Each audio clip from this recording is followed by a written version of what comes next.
Hello guys, welcome to the part 3 of Ultimate Course on C++. For the one who are new to this video, welcome guys. I am Varun Agarwal and I am the instructor for this course, the C++ course. Alright, and this is the part 3 of Ultimate Course. तो ऐसा है कि हमने 2 part already upload कर दिए हैं इस YouTube channel पे एंड आज ये 3rd पार्ट है। तो जिसने ये 2 पार्ट्स शुरुआत के 2 पार्ट्स नहीं देखे हैं, just go and watch them, right, and they are present on the playlist on the same YouTube channel, ठीक है। और आप जाकर उधर you can just go and watch them. क्या क्या हमने पढ़ा हुआ है so far, what we have studied about how computer works and what are the course outline in the first video, right, and how number system is working inside a computer. In the second part we have covered a large aspect. हमने काफ़ी सारी चीज़ें cover करी second part में, starting from what is a number system, the conversions between the number systems. उसके बाद हम आए कि भाई कंपाइलर क्या होता है, इंटरप्रेटर क्या होता है, and so forth. We have just made all the necessary things. हमने ये भी पढ़ा कि प्रोग्राम क्या होता है and you know high level languages क्या होती है, लो लेवल लैंग्वेजेस क्या होती है, and so forth. We have just have gone through the basics of the course. तो हमने अभी तक बेसिक्स कवर करे हैं एंड आज हम एक नया मॉड्यूल लेकर आए हैं 3rd पार्ट के अंदर, और जिसका नाम है प्रोग्राम डेवलपमेंट. तो हमने जाना था कि प्रोग्राम क्या होता है. आज हम प्रोग्राम डेवलपमेंट से रिलेटेड बातें करेंगे और इस नए मॉड्यूल को आज हम पिक करेंगे. तो इसके अंदर हमें क्या क्या पढ़ना है. इसके अंदर सबसे पहला हमें पढ़ना है प्रोग्रामिंग पैराडिम्स, कि प्रोग्रामिंग पैराडिम्स क्या होते हैं. आपने शायद से इसका नाम सुना होगा और जिसने नहीं सुना वो आज सुन ले कि कुछ एक नाम होता है, एक शब्द होता है प्रोग्रामिंग पैराडिम्स नाम से. ये जनरली इंटरव्यूज़ में भी पूछ लिया जाता है इनिशियल लेवल पे कि प्रोग्रामिंग पैराडिम्स क्या क्या होते हैं, और कॉलेज लेवल पे, यूनिवर्सिटी लेवल पे भी पूछ लिया जाता है. Alright, the second part which we will be covering is what is algorithm and what is pseudo code. Algorithm क्या होता है और सूडो कोड क्या होता है. तो ये एक मेजर इम्पोर्टेंट एस्पेक्ट है हमारा किसी भी प्रोग्राम को लिखने से पहले की. तो we will be covering that as well. The C part of this program development module will be what is flow chart. Flow chart क्या होता है. तो फ्लो चार्ट हम जानेंगे, फ्लो चार्ट क्यों लिखा जाता है, कैसे बनाया जाता है, और you know the most important thing I want to discuss here is कि जब हम इंटरव्यू देने जाते हैं कई बार क्या होता है कि जो हमारा इंटरव्यूअर होता है वो कहता है कि भाई ठीक है, आपको मैंने एक बड़ा सा लॉजिक दे दिया, ये आपको बना के देना है, ये just have to do, you have to make this program, लेकिन उससे पहले, बनाने से पहले आप उसका फ्लो चार्ट बना दो, एक सूडो कोड हमारे को प्रोवाइड करो पेन पेपर पे. तो आप एक उधर से आपका लेवल ऑफ थिंकिंग समझ में आता है कि how you are approaching that you know logic और प्रोग्राम. तो it is an very important aspect of program development. Then the last step is steps involved in program development and execution. इसके अंदर हम काफ़ी चीज़ें पढ़ेंगे, linking, loading and so forth, और हम कैसे कैसे प्रोग्राम को हम लिखते हैं, और कैसे कैसे वो हमारा CPU से कैसे इंटरेक्शन है, ये सब चीज़ें हम इन डिटेल इन चीज़ों को जानेंगे. All right, so let's first start with I'm not going to waste any more time now. तो हम सबसे पहले स्टार्ट करते हैं प्रोग्रामिंग पैराडिग्म से. तो मैं हर वीडियो में यही कहता हूँ और आज भी मैं यही कहूँगा, भाई आप पेन पेपर निकाल लीजिए. आज हम कोडिंग नहीं करने वाले मेजरली, आज हम थोड़ा सा समझने की कोशिश करेंगे, कंसेप्चुअल नॉलेज लेंगे, ठीक है. तो अभी हम कोडिंग पे नहीं चल रहे, मैं पहले ही बता रहा हूँ, क्योंकि अगली क्लास से मैं कोशिश क्या करूँगा, मतलब अगली क्लास से we will be majorly coding, है ना, और उस चीज़ पे हम आएंगे. लेकिन आज तक 3 सेशंस हमारे बेसिक्स पे और एक प्रोग्राम डेवलपमेंट पे हमारे रहे हैं. ऑलराइट, सो ए पार्ट हमारा आ जाता है व्हाट इज प्रोग्रामिंग पैराडिग्म्स. तो हेडिंग लगाएंगे प्रोग्रामिंग पैराडिग्म्स।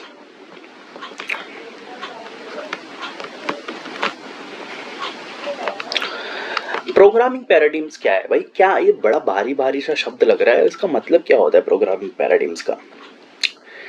देखो, प्रोग्रामिंग पैराडिग्म का मैं असलियत और आपके सामने सच्चाई रखता हूं, बिल्कुल आसान भाषा और शब्दों में। प्रोग्रामिंग पैराडिग्म कुछ नहीं है, प्रोग्राम को लिखने का तरीका है। मतलब अगर प्रोग्राम को लिखने का तरीका ही क्या है, programming paradigm. Style of writing a program, writing a program के स्टाइल को, मतलब आप कैसे प्रोग्राम लिख रहे हो, आप कैसे कोड लिख रहे हो। कोडिंग करना है ना, after all what we are learning is programming language, and उससे हमारे को कोड करना है, कोड करके प्रोग्राम बनाना है, प्रोग्राम बनाकर हमारे को सही है हमारे को एग्जीक्यूट करना है, कोई रिजल्ट चाहिए, गेम वेम बनानी है, जो बनाना है। तो भाई आपका उसके एक तरीका भी तो होता होगा कोड लिखने का। There should be a way, right? There should be a तरीका कि आप कैसे कोड लिखते हो, है ना? तो कोड लिखने के तरीके को, प्रोग्रामिंग करने के तरीके को ही प्रोग्रामिंग पैराडिग्म कहते हैं। इससे आसान शब्द नहीं है इसके लिए। तो प्रोग्रामिंग पैराडिग्म क्या होता है? स्टाइल ऑफ प्रोग्रामिंग, अरे स्टाइल और STY, स्टाइल ऑफ प्रोग्रामिंग। ठीक है जी, हमें पेज तो भरना नहीं है थ्योरी, हमें तो भाई कंसेप्ट समझते चलना है। स्टाइल ऑफ प्रोग्रामिंग को ही हम कहते हैं प्रोग्रामिंग पैराडिग्म। ठीक है जी, पहली बात हमें समझ में आई। दूसरी चीज पे आते हैं। दूसरी चीज क्या है हमारी कि कितने तरीके के स्टाइल होते हैं। देखो, होते तो काफी सारे हैं, इस पे मैं विवाद नहीं करूंगा, I will not going to argue on that. होते तो काफी सारे हैं, बट मुझे कुछ से कुछ पढ़ाने हैं आपको, और वो आप पढ़ें। ठीक है, सारे अपने काम के अभी फिलहाल नहीं है ना, क्योंकि हम मेजरली प्रोग्रामिंग पैराडिग्म्स पे नहीं बात कर रहे हैं सिर्फ और सिर्फ। तो ये तो काफ़ी बड़ा टॉपिक खुद में भी है और अच्छे काफ़ी लेवल पे जाएगा, तो हम बात उतनी करते हैं जितनी अपने को ज़रूरत है। तो few of the styles are, कुछ प्रोग्रामिंग पैराडिग्म्स हमारे हैं। सबसे पहला मोनोलिथिक प्रोग्रामिंग, मोनोलिथिक प्रोग्रामिंग। दूसरा हमारा है मॉड्यूलर या फिर प्रोसीजरल, ऑलमोस्ट सेम बात है, प्रोग्रामिंग। ठीक है, तीसरा जो हम पढ़ेंगे वो है हमारा ऑब्जेक्ट ओरिएंटेड प्रोग्रामिंग।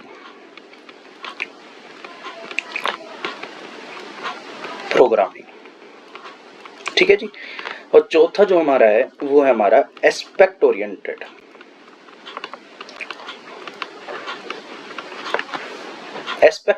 प्रोग्रामिंग। अब ये चार जो हमारे स्टाइल ऑफ प्रोग्रामिंग है, पैराडिग्म्स हैं, ये हमारे इंपॉर्टेंट है, और इनमें से हम सिर्फ और सिर्फ पहले तीन पढ़ेंगे, लास्ट वाला नहीं पढ़ेंगे, क्योंकि ये अभी अपने को जरूरत है, सच नहीं है। ठीक है, ऑलराइट। हमारे लिए जो मोस्ट इंपॉर्टेंट है, जिसकी हम C++ की बात कर रहे हैं, उस पर ऑब्जेक्ट ओरिएंटेड प्रोग्रामिंग का कंसेप्ट चलता है, पैराडिग्म्स फॉलो होता है। उससे पहले ये सी लैंग्वेज पे फॉलो होता है, और ये आपका बेसिक लैंग्वेज पे। तो अगेन हमें जितना अभी जरूरत है उतना हम पढ़ेंगे, बाकी आप कहेंगे तो we will be making a detailed, very detailed video on programming paradigms. ठीक है जी, but now as because we have to cover a lot of things, right? And we have to cover the whole course of C++ in detail. तो हम जितना जितना जान सकते हैं उतना उतना जान लेंगे इनके बारे में। जहाँ ज़्यादा जरूरत पड़ेगी जानने की, वहाँ पे बिल्कुल we will be covering all the things। ठीक है, ठीक है। एक चीज बता दूं मैं, ज्यादातर today's world approaching this problem, है ना, बता देता हूं। Today's world following this approach,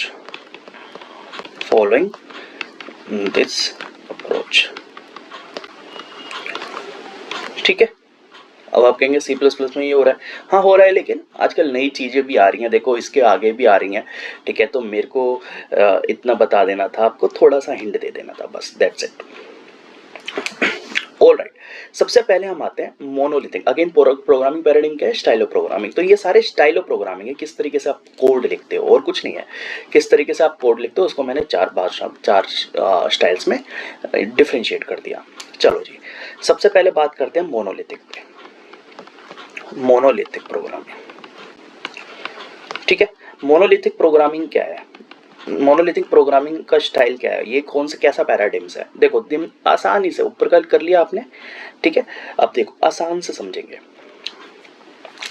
जब ये बहुत इनिशियल लेवल की अप्रोच है, सबसे पहले जब हम बहुत पहले ये बहुत ओल्ड एरा में इस तरीके से कोड लिखा जाता था। कैसे लिखा जाता था भाई? कुछ ही नहीं है, ये जैसे आपका कोड लिखने की जगह है ना, कोई भी आपका कोड लिखने की जगह है भाई, यहाँ पर कोड बिल्कुल ऐसे लिखना चाहिए, एक ही पीस ऑफ कोड लिख देते थे, मतलब सारी चीजें एक जगह, सारी चीजें, ये प्रोग्राम जो लिखा गया है ये ऐसे लिखा जाता था एक साथ, सारी लाइनें एक साथ, मतलब समझ रहा, कोई भी डिफरेंशिएशन नहीं है, कुछ भी नहीं है। ठीक है, तो ये क्या होता था, ये बेसिक, ये सबसे पहले की अप्रोच थी। ठीक है, तो entire program source code in a single piece,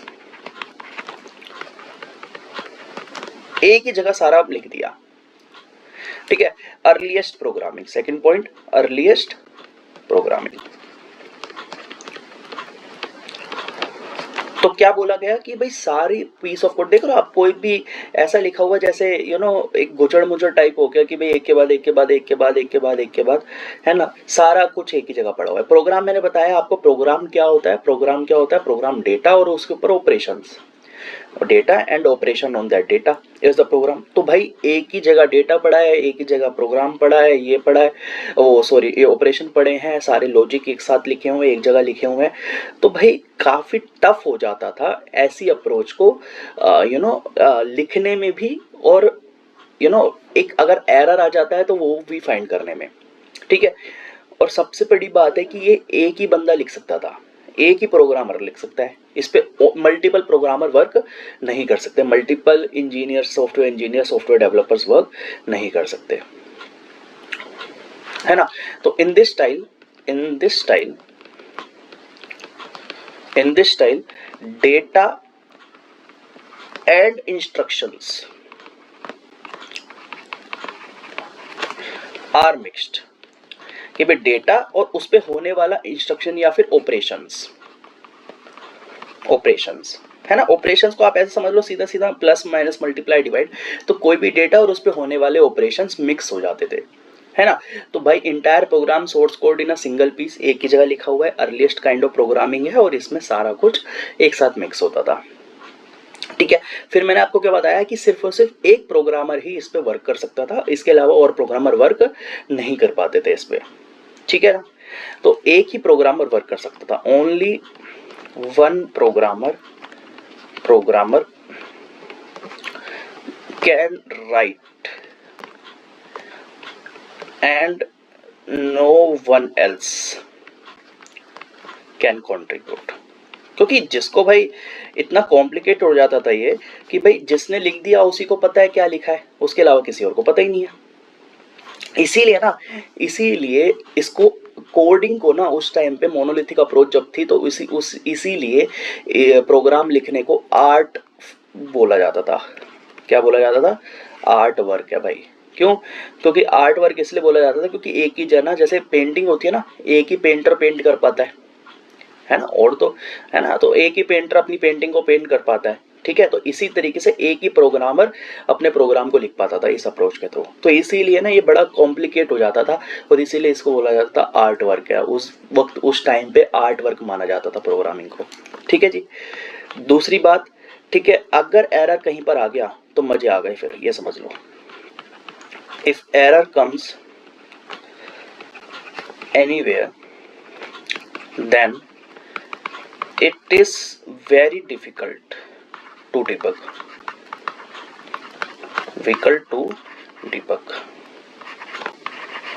उसको डीबग करना भाई बड़ा मुश्किल हो जाता था। मेरे ख्याल से इतना क्लियर है, simple. This is monolithic programming.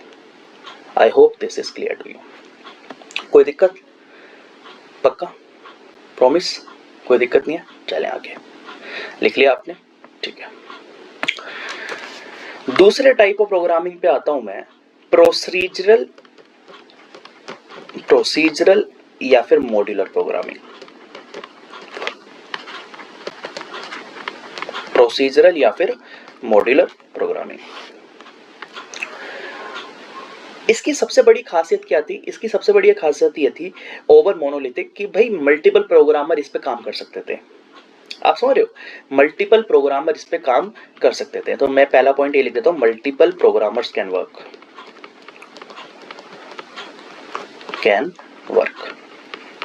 ठीक है जी, मल्टीपल प्रोग्रामर इस पे काम कर सकते थे। ठीक है। दूसरी एक खासियत इस बात की ये थी, इस प्रोसीजर की, इस स्टाइल की ये थी कि चांसेस हुआ करते थे, हाईली चांस हुआ करते थे कि एक पीस ऑफ वर्क, मतलब आप ये मान के चलो कि एक पीस ऑफ कोड, पूरे कोड सेक्शन में मान लेते हैं ये पूरा कोड लिखा हुआ है यहाँ पर, ये पूरा कोड है, प्रोग्राम है, ठीक है, और ऐसा कर दिया कि भाई एक पीस ऑफ कोड यहाँ पर अलग अलग, मतलब ऐसा नहीं होता था कि सारे गुजड़ मुजड़ कर रखा है जैसे ऊपर मोनोलिथिक में करा है। यहाँ पर मान लेते कि ये एक piece of segment of code है, तो ये let's say it is responsible for addition, तो ऐसा हो सकता था कि भाई मेरे को कहीं पर एडिशन दोबारा करवाना है तो इसी पीस ऑफ कोड को यूज कर लो यहां पर। आप समझ रहे हो? तो रीयूजिबिलिटी बढ़ गई कोड की, है ना? Reusability, use of code is possible, reuse कर सकते थे आप। क्लियर है कि सिंगल पीस ऑफ कोड जो आपका लिखा गया है, मान लो वो किसी एक ऐसे काम के लिए हमने दे दिया कि भाई तू प्लस करेगा, तू एडिशन करेगा, उसको मैं कहीं पे भी यूज कर सकता हूँ। क्लियर है? I can use it anywhere. तो सबसे पहली चीज, मल्टीपल प्रोग्रामर वर्क कर सकते थे, और फिर reusability of a code increase हो गई। इसको मैं समझाने की कोशिश करता हूँ, है ना, प्रोसीजरल को तो एक एग्जांपल के थ्रू अपन समझते हैं। मैं आप ये चीज बोल दूं कि आपको जरूरत नहीं है कि आपको जो मैं अभी लिखने जा रहा हूँ वो समझ में आए, ठीक है, क्योंकि आप नए हो सकता है किसी को समझ में आए, किसी को ना आए, तो ना आए तो कोई दिक्कत नहीं है। बस आप मतलब जज्बात समझना, ये मत समझना कि भाई क्या लिख दिया। तो मैं कुछ लिखने जा रहा हूँ, लेट्स से फंक्शन 1, इसका लॉजिक है यहाँ पर, फंक्शन 2, इसका लॉजिक यहाँ पर, और इसी तरीके से यहाँ पर मेरा आ गया। आई होप दिस इज, आपने ऊपर का लिख लिया होगा, ठीक है। इसी तरीके से यहाँ पर नीचे आ गया मेरा एक मेन फंक्शन, ठीक है जी। और मेन फंक्शन में मैंने क्या करा भाई, मेन फंक्शन में मैंने फंक्शन 1 को बुला लिया, लेट्स से फंक्शन 1 को बुला लिया, ऐसे मैं फंक्शन 2 को बुला लिया। तो मैं अब आप ये समझो, ये जो मैंने लिखा है ना, ये कोड है एक तरीके से, है ना। तो मैं इसको बॉक्स में डाल देता हूँ, एक सेकेंड में इसको मैंने यहाँ पे बॉक्स में डाल दिया, ठीक है जी। ये मैंने कोड लिख दिया, ठीक है। अब ये फंक्शन क्या है सर, ये बताओ सबसे पहले तो ये फंक्शन क्या है? फंक्शन क्या है कि मैंने क्या करा, कोड को मोनोलिथिक अप्रोच में ना लिखकर मैंने क्या करा कि मैंने फंक्शन बना दिए। फंक्शन क्या कर रहा है, मैंने मान लो कि मेरे को पूरे कोड में कहीं पे प्लस करने की जरूरत थी, एडिशन की जरूरत थी, एक जगह मुझे मल्टीप्लिकेशन की जरूरत थी, तो मैंने बार बार ना लिखते हुए मैंने क्या करा कि मैंने फंक्शन बना लिया। ये फंक्शन क्या करेगा, ये एक स्मॉलेस्ट टास्क परफॉर्म करेगा, ठीक है। तो फंक्शन विल परफॉर्म स्मॉलेस्ट, है ना, स्पेसिफिक टास्क, ठीक है, समझ में आ गया। और ये दूसरा फंक्शन बना दिया, तो ये भी एक अपना स्पेसिफिक टास्क परफॉर्म करेगा। इसी तरीके से मैं काफी सारे फंक्शन बना सकता हूं। अब जो मेरा प्रोग्राम शुरू होता है, एक्चुअली में जहां से मेरा प्रोग्राम शुरू होता है वो मेरा होता है मेन फंक्शन से। ये मेरा एक मेन फंक्शन है। क्या है ये? Main function. C plus plus की बात करिए, मेन फंक्शन मैंने यहाँ पे लिख दिया। मेन फंक्शन आप देखने को मिलेगा आपको। मेन फंक्शन से आपका कंपाइलर जो है वो एग्जीक्यूट करना शुरू करता है। कंपाइलर की हम बात कर चुके हैं सेकंड वीडियो में, जिसने नहीं देखी देख लें प्लीज। तो कंपाइलर सेकंड मेन फंक्शन से जाकर एग्जीक्यूट करना शुरू करेगा। एग्जीक्यूशन की बात कर रहा हूं, एग्जीक्यूट कोड एग्जीक्यूट होना शुरू होता है, रन होना शुरू होता है मेन फंक्शन से। तो मेन फंक्शन मेरे घर का मैनेजर है, मेरे घर का बड़ा बुजुर्ग है, सबसे रिस्पॉन्सिबल पर्सन, जिसके वजह से सारे डिसीजंस होंगे। तो मेन फंक्शन से सारी चीजें शुरू होंगी, ठीक है। अब मेन फंक्शन से शुरू हुआ। अब मेरे को क्या था कि मेरे को लेट्स से कि ये वाला जो टास्क है वो एडिशन का है, ये फंक्शन 1 मेरा एडिशन परफॉर्म कर रहा है। मान लो कि मेरे को एडिशन 4 बार चाहिए, 4 बार मुझे अलग अलग जगह पे एडिशन करवाना है। तो मैं 4 बार तो जाकर एडिशन का कोड नहीं लिखूंगा ना मेन फंक्शन के अंदर। तो मैंने क्या करा कि एक फंक्शन डिफाइन कर लिया बाहर, है ना, जो कि मेरा एक एडिशन का टास्क परफॉर्म कर रहा है। यहां पर मेरा एडिशन का लॉजिक लिखा हुआ है। अब जब भी मेरे को उसकी जरूरत पड़ेगी मैं इस फंक्शन 1 को कॉल कर लूंगा। क्या कर लूंगा? कॉल कर लूंगा। कॉल कर लिया मेन फंक्शन को, मेन फंक्शन में क्लियर है। मैंने क्या करा, मेन फंक्शन में अपने फंक्शन 1 को कॉल कर लिया। कोई दिक्कत, कोई प्रॉब्लम नहीं है। तो ये क्या था, अब ये एक अच्छी अप्रोच है। अलग अलग हो गया ना। आप देखो पहले में क्या हो रहा था, हर जगह हर चीज एक जगह लिखी हुई थी।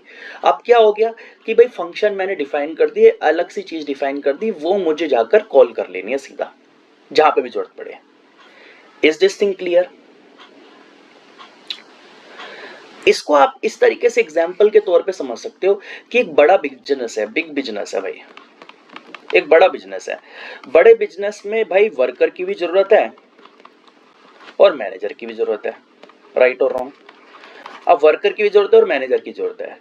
तो वर्कर क्या करेंगे भाई, छोटा से छोटा काम करेंगे, और मैनेजर क्या करेगा, वर्कर पे ध्यान देगा कि भाई तुमने काम सही से करा नहीं करा, और जहां पर जिस वर्कर की जरूरत होगी उसको बुलाएगा, उसको बोलेगा भाई ये काम करो।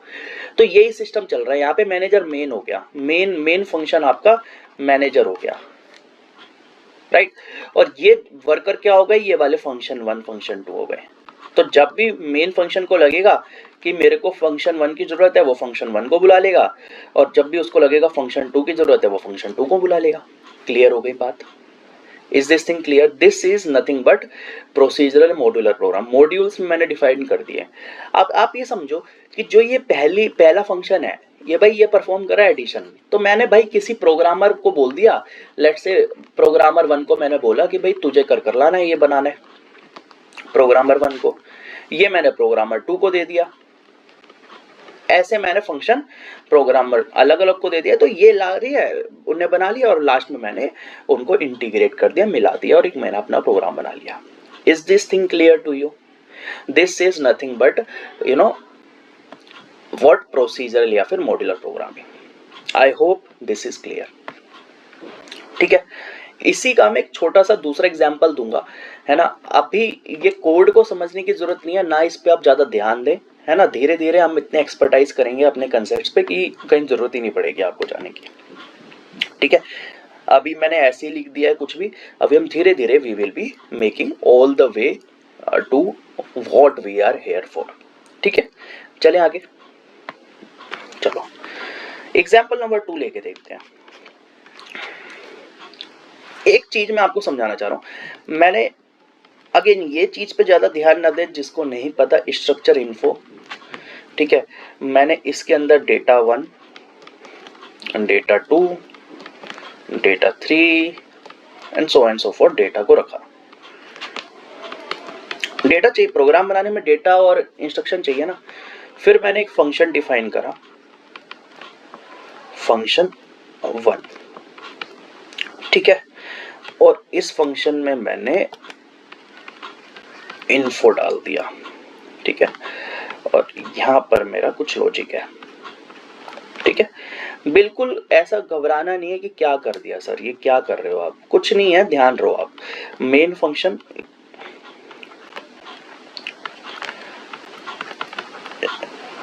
स्ट्रक्ट इन्फो आई और फंक्शन 1 आई।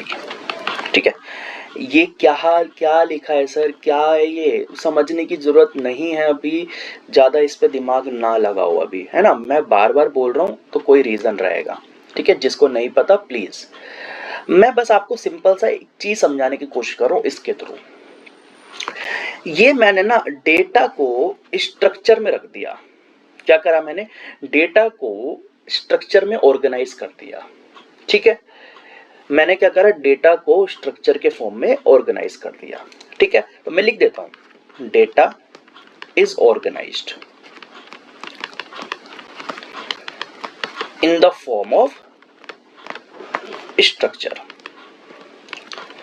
तो आपको स्ट्रक्चर समझ में आ रहा होगा। स्ट्रक्चर क्या है भाई, यहां पर group of related data, right और रॉन्ग।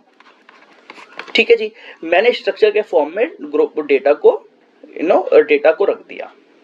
ठीक है, अब फंक्शन क्या कर रहा है, उस डेटा पे काम करेगा। देखो इन्फो था, यहाँ पे मैंने इन्फो पास करवाया, तो इन्फो जो है यहाँ पर आपका फंक्शन उस डेटा पे काम करेगा। फंक्शन के अंदर कुछ लॉजिक लिखा होगा, मैंने बताया फंक्शन एक छोटा टास्क, स्पेसिफिक टास्क परफॉर्म करता है ना। तो इसके अंदर मान लो कि एडिशन का फंक्शन है ये भाई, एडिशन होना है इसके अंदर, तो डेटा कहां से मिलेगा उसको, स्ट्रक्चर से मिलेगा। ठीक है जी, राइट। अब यहाँ पे मेरा फंक्शन एक ऑपरेशन परफॉर्म कर रहा है, यहाँ पर मेरा डेटा पड़ा हुआ। और मेन फंक्शन के अंदर आप देखो, जहाँ से हमारा एक्चुअल द हेड है, जो हमारा मैनेजर है, उसके अंदर आप देखो कि मेन फंक्शन के अंदर हमारा डेटा भी है और फंक्शन भी है, राइट। तो आप ये समझो कि मेरे पास एक अलग से, मैंने क्या करा, अभी तक डेटा मोनोलिथिक में क्या हो रहा था, डेटा और ऑपरेशन सब मिक्स हो रहा था, इंस्ट्रक्शन सब मिक्स हो रहा था। अब मैंने क्या करा, डेटा को अलग रखा, फंक्शन को अलग रखा, एक अच्छी अप्रोच लगाई मैंने, और मेन के अंदर जहां जिसकी जरूरत पड़ी उसको बुलाता गया, कॉल करता गया। Is this thing clear, right. कोई दिक्कत, कोई प्रॉब्लम। तो हमने दो एग्जांपल्स देखे, और दो एग्जांपल्स के थ्रू मैंने समझने की कोशिश करी कि एक्चुअली में मॉड्यूलर क्यों बोला गया, मॉड्यूल्स के फॉर्म में मैंने अलग अलग काम करा। अब भाई किसी को मैं चाहता हूँ कि भाई डेटा स्ट्रक्चर तुम बना दो, फंक्शन तुम बना दो, तो अलग अलग प्रोग्रामर कैन वर्क साइमल्टेनियसली। और फिर लास्ट में अब आप इसमें देखो, डीबग करना भी आसान हो गया कोड को। डीबग मतलब एरर फाइंड करना भी आसान हो गया, कहीं एरर है तो, क्योंकि भाई मैं एक एक को देख लूंगा, फंक्शन मेरे बने हुए हैं, स्ट्रक्चर मेरे बने हुए हैं, है ना। और फिर दूसरी चीज ये है कि एक जना नहीं काम करेगा, काफी सारे जने काम कर सकते हैं। तो इससे क्या होगा कि एक प्रोग्राम को लिखने में टाइम जो लगता है वो कम लगेगा, समझ रहे हो आप, टाइम कम लगेगा। तो काफी सारे फायदे हैं इसको करने के। ठीक है जी। अच्छा सर, आप मुझे बताओ कि ये कौन सी लैंग्वेज में ये वाला अप्रोच चलती है। तो भाई सी लैंग्वेज में फॉलो दिस अप्रोच। कौन सी भाई, मॉड्यूलर या फिर ये प्रोसीजरल वाली। Is this thing clear to you, I hope this is clear to you. कोई प्रॉब्लम है तो बताइए, कोई दिक्कत।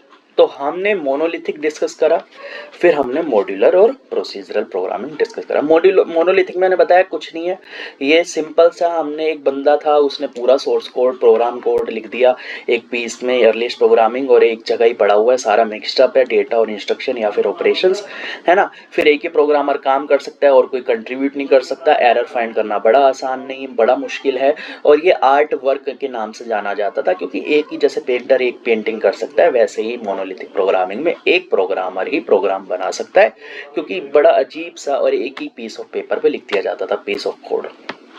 फिर हमारा थोड़ा एडवांस्ड वर्जन आया, प्रोसीजरल या मॉड्यूलर प्रोग्रामिंग, और इसके मैंने लॉजिक समझाया कि भाई यहाँ पर हमारे मॉड्यूल्स के फॉर्म में हमने अलग अलग डिफाइन कर दिया। क्लियर है कि भाई यहाँ पर ये है, यहाँ पर ये है, यहाँ पर ये है, यहाँ पे फंक्शन है, यहाँ पे स्ट्रक्चर है, और ये अलग अलग पर टास्क परफॉर्म कर रहे हैं। और मैंने मेन एक जो दादा था जो हमारे कोड का, जहाँ से एग्जीक्यूशन रनिंग शुरू होती है एक्चुअली में, तो वो वहाँ मेन फंक्शन से काम करना शुरू हुआ।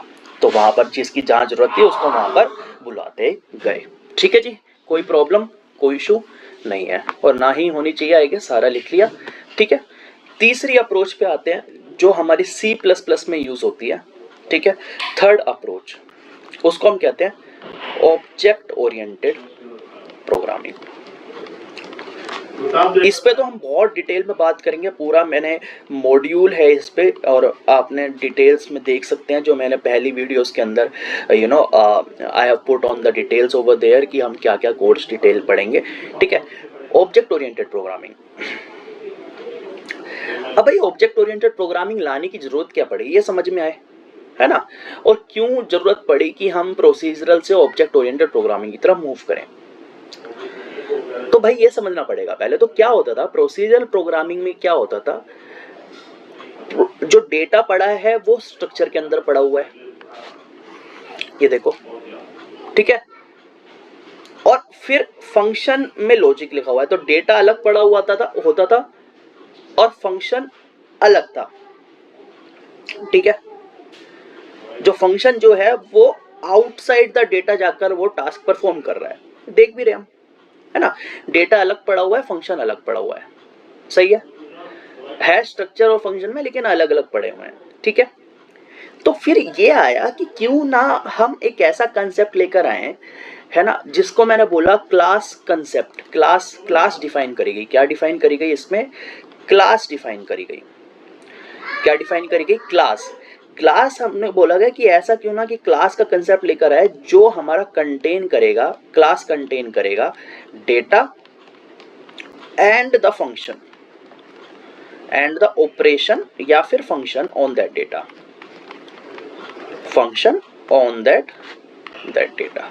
बहुत सिंपल से तरीके से मैं समझाना चाह रहा हूं यहां पर, फिर समझते हैं क्या मतलब है एग्जाम्पल के तौर पे। अगेन जो मैं अभी लिखने जा रहा हूं वो नीड नॉट टू बी कि आपको नहीं आता तो छोड़ दो, कोई दिक्कत नहीं है, बस आप वो समझ लो कि मेरा मतलब क्या है सॉरी, और क्या मतलब है वो समझ लो आप। तो लेट्स से क्लास मैंने एक बनाई, इसके अंदर ही मैंने डेटा डाल दिया, डेटा 1, डेटा 2, है ना, ऐसे। और मैंने फिर इसी के नीचे फंक्शन बना दिया, फंक्शन 1, है ना,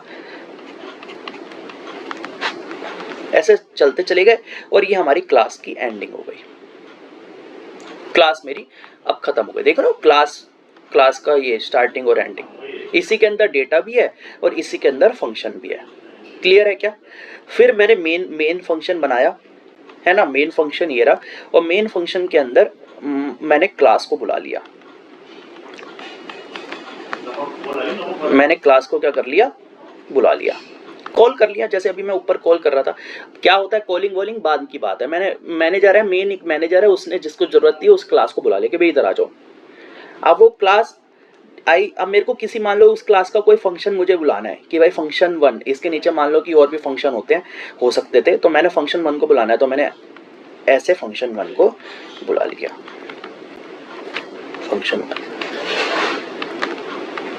तो यहां पर क्या हुआ कि ये ऑब्जेक्ट ओरिएंटेड प्रोग्रामिंग में मैंने क्लास डिफाइन करी, है ना, और क्लास बनाने के अंदर क्लास का क्या मैंने, अगेन मैं अभी बहुत डिटेल में नहीं जा रहा इसका, मैं सिर्फ और सिर्फ आपको मतलब समझा रहा हूं कि अप्रोच क्या है। यहाँ पर क्लास और ऑब्जेक्ट का अप्रोच आया। क्लास क्या होता है, जिसके अंदर डेटा भी पड़ा हुआ है और ऑपरेशन और फंक्शन भी उसके पड़े हुए हैं। समझ में आया आपको क्यों लेकर आए, क्योंकि भाई प्रोसीजरल में डेटा अलग से पड़ा हुआ था, इसका फंक्शन अलग से पड़ा हुआ था, राइट, था ऑर्गेनाइज लेकिन अलग अलग थे। तो क्यों ना सोचा कि एक ही जगह ला दिया जाए भाई दोनों को, एक क्लास ही बना दीजिए कि भाई ये डेटा के अंदर ये फंक्शन चलना है, सिंपल है, कोई दिक्कत है, राइट, क्लियर है ना। तो फिर क्या ये वाले हमारा कंसेप्ट आया, क्लास बना दिया, और फिर क्लास का, ये क्लास थी हमारी, this was the class, this was the class. और फिर ये क्लास जो था मेरा, क्लास जो मेरा कंटेन कर रहा था, इसका मैंने यहाँ पर ऑब्जेक्ट बना दिया। क्या बना दिया, ऑब्जेक्ट बना दिया। अब ये क्या होता है ऑब्जेक्ट, ये क्या होता है class, exactly what does they mean, उसके ऊपर अभी हम बात नहीं कर रहे। पूरा कॉन्सेप्ट है, पूरा टॉपिक है, बहुत डिटेल में पढ़ेंगे, बहुत आराम से पढ़ेंगे, आसानी से पढ़ेंगे, सारे कुछ एग्जाम्पल हजारों, क्योंकि हमारे को तब तक कोड लिखना अच्छा खासा आ जाएगा एक लेवल पे। अभी मैं बस आपको समझा रहा हूँ कि व्हाट इज द अप्रोच। ध्यान रखें इस चीज को कि क्लास क्या होता है, ऑब्जेक्ट, ऑब्जेक्ट उसी क्लास का ऑब्जेक्ट बनाया, क्लास का ही ऑब्जेक्ट बनाया, ऑब्जेक्ट बनाया। ऑब्जेक्ट बनाने से वो क्लास कॉल हो गई बेसिकली। अब क्लास आपके मेन फंक्शन में आ गई। आप समझ रहे हो? सिंपल है, कोई प्रॉब्लम नहीं है, कोई इशू नहीं है। ठीक है, तो ऑब्जेक्ट ओरिएंटेड प्रोग्रामिंग में क्लास और ऑब्जेक्ट का कंसेप्ट आया। क्यों आया? क्योंकि उन्होंने बोला भाई क्लास के अंदर डेटा लिया और फंक्शन भी लिया। प्रोसीजरल में डेटा अलग पड़ा हुआ था, पड़ा होता था in the form of structures, और फंक्शन अलग होते थे जो उस डेटा पे they are performing the function, कोई ऑपरेशन परफॉर्म कर रहा है वो फंक्शन। अब यहाँ पर हमने डेटा और फंक्शन को एक क्लास के अंदर बांध दिया। सर मुझे ये बताओ कि क्यों बांधा? यहाँ पे पड़े हुआ था, क्या दिक्कत था? मैंने कहा भाई यहाँ पे सिक्योरिटी पर्पस था ना। आप देखो डेटा बाहर पड़ा हुआ है, फंक्शन अलग है ना। हो सकता है कुछ, भाई समझ रहे हो आप, कुछ ना कुछ हमारा डेटा रिलेटेड इश्यूज आ जाए, तो यहाँ पर हमने इन दोनों को एक जगह बांध दिया, है ना, बांध दिया, बांध नहीं होगा, बांध दिया,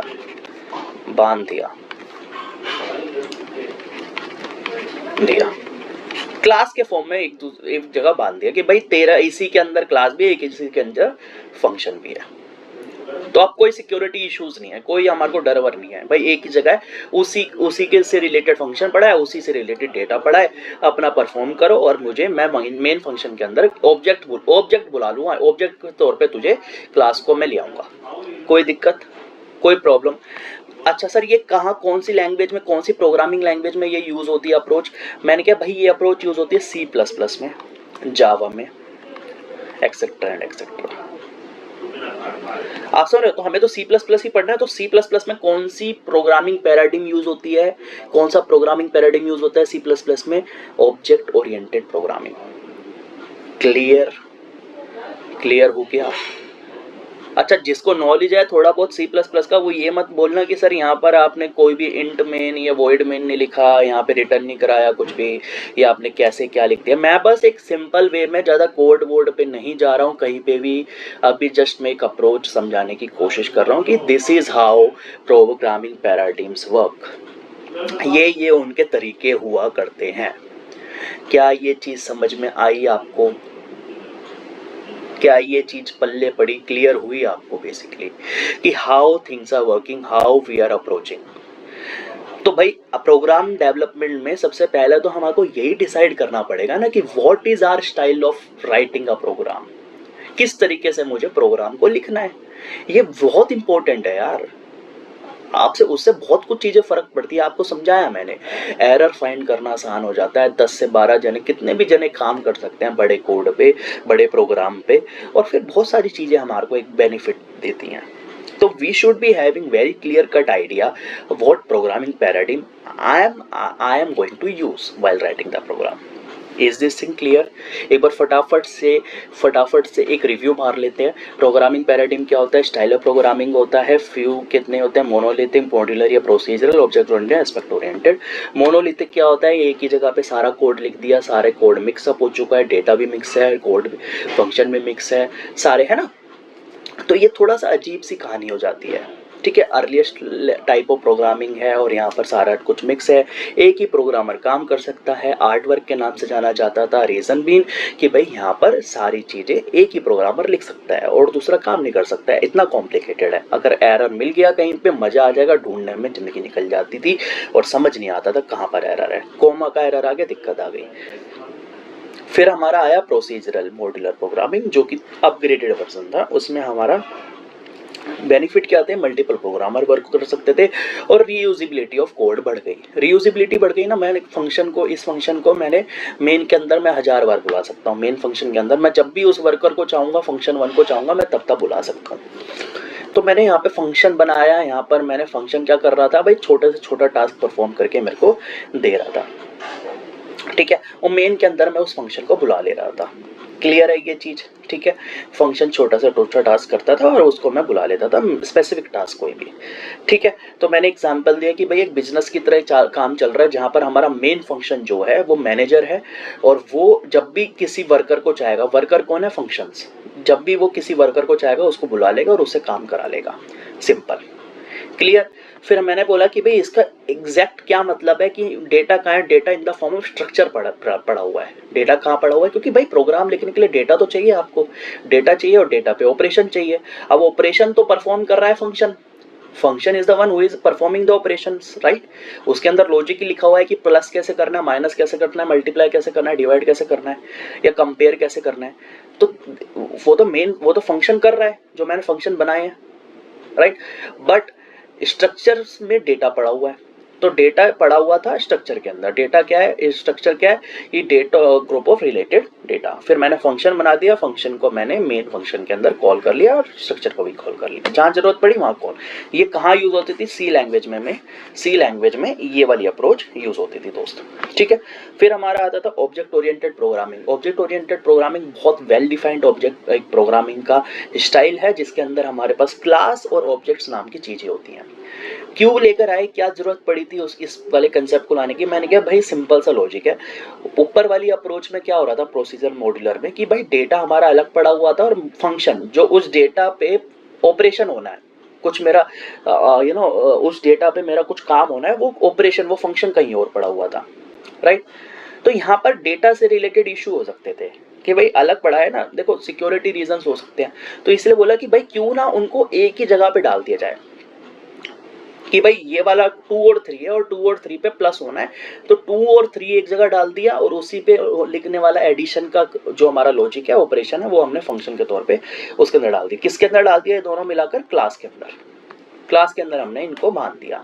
अब जब भी मेरे को जरूरत पड़ी उस क्लास को मैंने ऑब्जेक्ट बनाकर कॉल कर लिया मेन फंक्शन के अंदर, और फिर उसके अंदर भी जिस भी फंक्शन को मुझे बुलाना है, ये मैंने क्या बनाया है? बेसिकली ये मैंने ऑब्जेक्ट बनाया और उस ऑब्जेक्ट का मैंने फंक्शन 1 बुलाया। समझ में आया? ऐसे में और भी फंक्शन बुला सकता था। तो this was the approach which was used by C plus plus, Java and so forth. तो जो हमारे यहाँ पर सी प्लस प्लस जो हम पढ़ेंगे, जो हमारा मॉड्यूल है, जो हमारा कोर्स है, उसमें ऑब्जेक्ट ओरिएंटेड प्रोग्रामिंग का प्रोग्रामिंग पैराडाइम यूज हो रहा है। I hope this is clear to you. इसमें कोई भी दिक्कत नहीं है। अगर है तो प्लीज लेट मी नो, ताकि हम इस चीज पर डिस्कस कर सकें कि भाई आपको कहाँ इशू आ रहा है, ठीक है। जिसको ये कोड समझ नहीं आ रहा, जो मैंने ये एग्जांपल के तौर पे लिखा है, बिल्कुल समझने की जरूरत नहीं है, अभी क्या है क्या नहीं है रटने की जरूरत नहीं है। बच्चे छोटे वाले जो बिल्कुल नए होते हैं, they try to do that, but I am sure, I have told you don't do that, क्योंकि हम बहुत एक्सपर्टाइज करेंगे चीज़ों पे और बहुत अच्छी तरीके से चीज़ों को पढ़ेंगे। I hope this make sense, right. तो this is all about programming paradigms. देख रहे हो, इसको भी बताने में मेरे को ऑलमोस्ट 44 मिनट 42 मिनट्स हो गए हैं। ये अच्छे अच्छे टॉपिक्स हैं यार, मैं कह रहा हूँ आपको बताने में टाइम लगता है चीज़ों को। आप चाहेंगे 2 मिनट 3 मिनट की 5 मिनट 10 मिनट की वीडियो के अंदर सारा काम हो जाए, भाई वो प्रोग्राम वो पॉसिबल नहीं हो पाता जब हम अच्छी तरीके से चीज़ों को समझते हैं। आई hope this make sense, right. तो इसीलिए मैं चाहता हूँ आप लोग अगर मेरे से जुड़ रहे हैं और आप समझते चल रहे हैं तो आपको फ़ायदा हो, आपको लिटरली फ़ायदा हो। That is what I want. आपका सच में सिलेक्शन हो जहाँ पे आप चाहते हैं, तो आपको क्लैरिटी मिले चीज़ों के अंदर, कंसेप्ट्स के अंदर। ऐसे नहीं कि हाँ ठीक है देख लिया। अगर आप प्लेलिस्ट फॉलो कर रहे हैं, just make sure to watch each and everything, write down notes, make notes, और फिर हम आगे चलेंगे आराम से, right. It should be like that, it should be framed like that. Is this thing clear to you? Right, I hope that is clear to you. तो इस तरीके से आप चलें, आराम से बातें करते हैं, आराम से चले, चिल मार के चलें, ज़्यादा कुछ स्ट्रेस नहीं लेना है ना। अगली क्लास में, कल जो हम नेक्स्ट क्लास लेंगे, अब जो पार्ट 4 आएगा, उसके अंदर हम algorithm, pseudo code, flow chart क्या होता है, ये सब डिस्कस करेंगे। I hope this is clear to you. For now I think this is enough to be taught in part 3। हमने प्रोग्रामिंग पैराडिग्म्स कवर करे आज की क्लास में, है ना। अब जैसे जैसे मैं एक चीज़ बताता चलता हूँ, जैसे जैसे हम आगे बढ़ते जाएंगे, चीज़ें थोड़ी थोड़ी सी लेवल पे आती जाएंगी। आई एम नॉट सेइंग कि कॉम्प्लिकेट हो जाएंगी, बट हाँ लेवल बढ़ता जाएगा चीज़ों का। तो आई एम श्योर कि आप लोग पीछे के वीडियोस देख कर आए, सेम प्लेलिस्ट में same there is a playlist that exist on my channel. अभी तो नया चैनल है और ज़्यादा कुछ है भी नहीं, ज़्यादा पड़ा भी नहीं है इसमें, ज़्यादा प्लेलिस्ट भी नहीं है। एक प्लेलिस्ट है, उसमें हमारी ये तीसरी वीडियो होने वाली है। तो आप पहली 2 वीडियो को देख कर आए ताकि आपको लिटरली समझ में आए कि भाई जेन्युइन चीज़ें हैं, कोई भी हवाबाजी नहीं है, कोई भी there is nothing which is wrong, या फिर कोई भी चीज़ जो आपको धोखे में रखेगी। भाई सिंपल, सारी चीज़ें क्लियर कट है और सारी चीज़ें कंप्लीट है। Everything will be complete, every course everything, सारी चीज़ें। मैंने C++ का कोर्स शुरू करा है तो मैं इसे 0 से लेकर जहाँ तक भी जाएंगे, जितनी ज़रूरत हो सकती है, max to max I will cover. कोई दिक्कत नहीं आएगी इस चीज़ में, मतलब कोई भी ऐसा नहीं होगा कोई भी मॉड्यूल कोई भी चीज़ मैंने मिस कर दी। इसीलिए पहली वीडियो में ही मैंने कोर्स आउटलाइन वहाँ पे पुट करी है कि भाई देखो आप सब चीज़ें पढ़ाऊँगा, तो आप मेरा साथ दो, मैं आपका साथ दूंगा, दोनों अच्छी तरीके से चलेंगे। We will be moving, we will be making a good YouTube family, है ना। और हम आगे ग्रो करेंगे दोनों जने, दोनों लोग मिलकर, आप भी और मैं भी, और सारी चीज़ें वी विल बी मेकिंग। ठीक है, मैं ऐसे ही बनाता चलूँगा यूट्यूब पे, है ना, और आप भी ऐसे ही काम कर सकते हैं। ठीक है, अभी मैं ये भी सोच रहा हूँ कि I am thinking to make some videos, right, जैसे गिटहब पे बना दिया, I am just trying to go थोड़ा सा इसके साथ साथ जैसे हमारा वीकेंड्स होता है तो थोड़ा सा मैं अलग टॉपिक्स पे भी अब वीडियोस बनाना शुरू करूँगा, ताकि जो बच्चे जो are looking for other aspects they can also. ये प्लेलिस्ट मेरी चालू रहेगी, इस पे रेगुलर कोर्सेज पे, इस कोर्स पे C++ पे मैं वीडियोस डालता रहूँगा, पोस्ट करता रहूँगा part wise, and about all other thing we will be handling that as well. All right, so आज के लिए इतना ही रखते हैं, है ना। Hopefully you understand each and every part of programming paradigms. I am not saying कि आपको कोड अभी समझना है, ये क्या करना है, कुछ नहीं करना, जितना बताता चल रहा हो उतना पढ़ते चलो, उतना लिखते चलो, है ना। अपनी भाषा में भी लिखते चलो। जैसे क्या होता है ना कि मैं यहाँ पर सारा कुछ नहीं लिखवा पा रहा हूँ, एक तरीके से सारी चीज़ें, मैं कई सारी चीज़ें बोल देता हूँ, तो मैं जो बोल रहा हूँ उसको आप सुनो और सुनने के साथ साथ लिखते चलो। आप समझ रहे हो। तो आप किस चीज़ में, इंग्लिश में लिखना चाहते हो इंग्लिश में लिखो, हिंदी में चाहते हो हिंदी में लिखो, इंग्लिश में लिखना चाहते हो इंग्लिश में लिखो। तो it is up to you in which language you want to write it, but make sure to note each and every part. ताकि पता है क्या है, 4 महीने बाद 6 महीने के बाद अगर आप दोबारा इस नोटबुक को खोलें ना, तो आपको आज की क्लास याद आ जाए। आप समझ रहे हो। मेरे ना एक बहुत अच्छे टीचर हुआ करते थे और वो हमेशा ये कहते थे कि भाई अगर जो मैंने आपको पढ़ाया है क्लासरूम में, आप अगर 6 महीने 8 साल पर बाद भी अगर आप नोटबुक खोल के वो पेज खोल के बैठे हो, तो अगर आपको वो क्लास याद आ गई ना कि क्या बोल के क्या पढ़ाया था, तो you are on the right path, you are on the right path, you will do it. तो इसीलिए नोट डाउन करना मैं चाहता हूँ बहुत इंपॉर्टेंट है। वे आप कह रहे हैं कि प्रोग्रामिंग कर रहे हैं तो भाई सिर्फ और सिर्फ कीबोर्ड चलाएंगे, नहीं भाई लिखो, वो पेन से लिखना यार पुरानी चीज़ है, बहुत पुराना हमारा ये चलता आ रहा है, तो कंटिन्यू करो भाई इस चीज़ को भी। ठीक है, make sure to make notes, make sure to do each and every things what I am telling, telling in the class. और सबसे इंपॉर्टेंट चीज़ है कि अब जब नेक्स्ट क्लास में आओ तो पीछे के सारे सेशंस रिवाइज कर आओ। ठीक है ना। दोबारा विजिट करो, अगर कोई चीज़ नहीं समझ में आ रही, फर्स्ट वीडियो रखी है, दूसरी वीडियो रखी है, फ्री है, कोई दिक्कत नहीं है, कोई प्रॉब्लम नहीं है ना। है ना, टाइमलाइन पे जाके, मतलब इस पे आपको कोई पर्टिकुलर टॉपिक देखना है उस पे चले जाओ आप, है ना, तो उधर जाकर आप देख लो। बट मेक श्योर कि आप सारी चीज़ें रिवाइज कर आओ ताकि आगे की चीज़ें आपको और क्लियर कट समझ में आए। ठीक है जी, तो ज़्यादा मैं बोलूँगा नहीं, आप बहुत बोल रहे हैं। ठीक है, और भाई मेक श्योर आप देखो कर सकते हो, ऐसा नहीं है कि नहीं कर सकते यार। ठीक है, कोई बहुत टफ नहीं है, बहुत ज़्यादा कुछ हवा नहीं है। इट इज़ जस्ट एक होता है ना, हवा चल रही है तो भाई ऐसा हो गया कि। और मैं बताऊँ C++ क्यों पढ़ना भी ज़रूरी है, क्योंकि यार C++ देखो ब्लॉकचेन डेवलपमेंट आ गई है, कितना चल रहा है Web3, ब्लॉकचेन में C++ है यार। It is use game development में आज C++ का इतना मेजर यूज़ है ना मेरे दोस्त, कुछ कहने की बात नहीं। और बड़े मेजर टॉपिक्स के अंदर है, मेजर वर्क के अंदर है, समझ रहे हो आप। बहुत मेजर चीज़ हो गया है। तो इट इज़, और सबसे बड़ी चीज़ है कि भाई आप डायरेक्टली एक बहुत एडवांस्ड प्रोग्रामिंग लैंग्वेज पे जाओगे, उससे पहले आप इसको, मेरा मानना ये है, आपका कुछ और भी हो सकता है, आई एम सेइंग दैट, है ना, and I totally agree and totally respect your decision, but मेरा मानना ये है कि भाई एक ऐसी कोर लैंग्वेज से शुरू करना चाहिए जो आपके कंसेप्ट को ना, अगर आप बिगनर भी हैं तो आपके कंसेप्ट को बिल्कुल वो करे, होल्ड करे, कि आपको अब स्विच करने में ना, एक लैंग्वेज अगर आपने अच्छी तरीके से समझ ली मेरे दोस्त, तो आपको नेक्स्ट लैंग्वेज पे समझने में, सीखने में टाइम नहीं लगेगा, बिल्कुल नहीं लगना। तो इसीलिए एक एक चीज़ को पढ़ा रहा हूँ और एक एक चीज़ को डालूंगा, ताकि आपको और मेरा एक विश्वास, ट्रस्ट फैक्टर जो है वो बना रहे। I hope this is clear and this is fine. So आज के लिए इतना ही। If you if you really enjoy the content और आपको पसंद आ रहा है, please make sure to subscribe, hit subscribe button, है ना, और उसको लाइक करें वीडियो को, राइट, कमेंट करें, और मैंने अगेन एक व्हाट्सअप लिंक दे रखा है ना, उसको आप ज्वाइन करें, वहाँ पर रेगुलर अपडेट्स आर प्रेजेंट, और वहाँ पर हमने क्वेरी और डाउट का भी एक ग्रुप बनाया हुआ है उसी कम्युनिटी के अंदर, व्हाट्सअप के अंदर, और आप उसके अंदर आकर आपको कोई भी डाउट्स है, you can just ask it. I hope that make sense. Bye, अगली सेशन में मिलते हैं, अगले पार्ट में मिलते हैं, तब तक के लिए गुड बाय।